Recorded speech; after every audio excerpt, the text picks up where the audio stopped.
আসসালামু আলাইকুম। আপনারা কেমন আছেন? আলহামদুলিল্লাহ আমি ভালো আছি। অসুস্থ শরীর, রান্না করার মতো বাসায় কেউ নেই।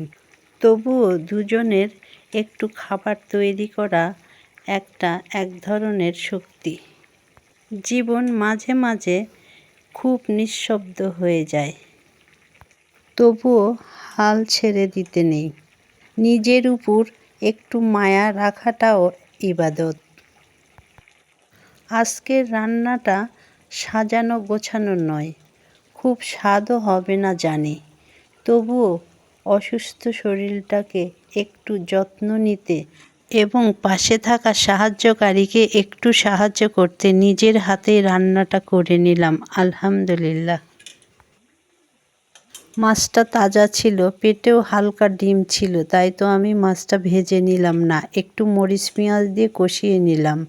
করলা, আলু, মরিচ, পেঁয়াজ, রসুন সব একসঙ্গে কেটে রেডি করা ছিল, সেটা এখন এই কড়াইয়ের মধ্যেই ঢেলে দিয়ে ওটাও হালকা একটু কষিয়ে নিব।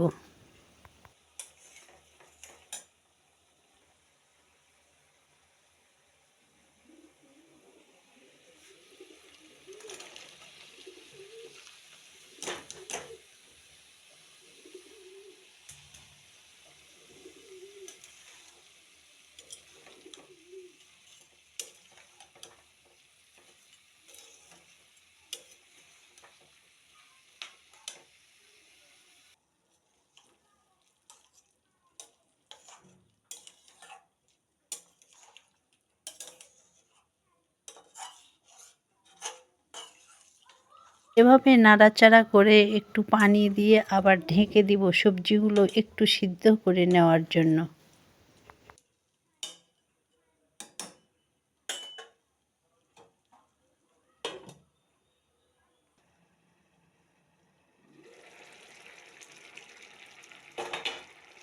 এখানে সব সবজিগুলোই পাতলা করে কেটে নিয়েছি, কারণ খুব তাড়াতাড়ি সিদ্ধ হবে, রান্নাটাও আমার তাড়াতাড়ি করে ফেলতে পারে। সবজিগুলো প্রায় সিদ্ধ হয়ে এসেছে, এখন মাছটা দিয়ে দিব। কখনো কখনো নিজের জন্য সবচেয়ে বেশি শক্ত হতে হয়, আবার নিজের প্রতি এই ছোট্ট যত্নটাও আবার বাঁচার শক্তি যোগায়।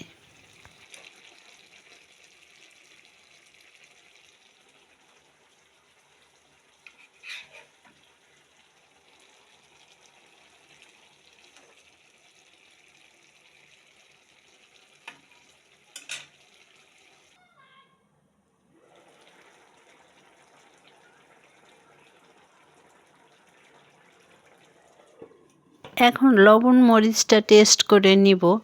আর এখানে বেশি পানি রাখা যাবে না, একটু শুকনা শুকনা করতে হবে।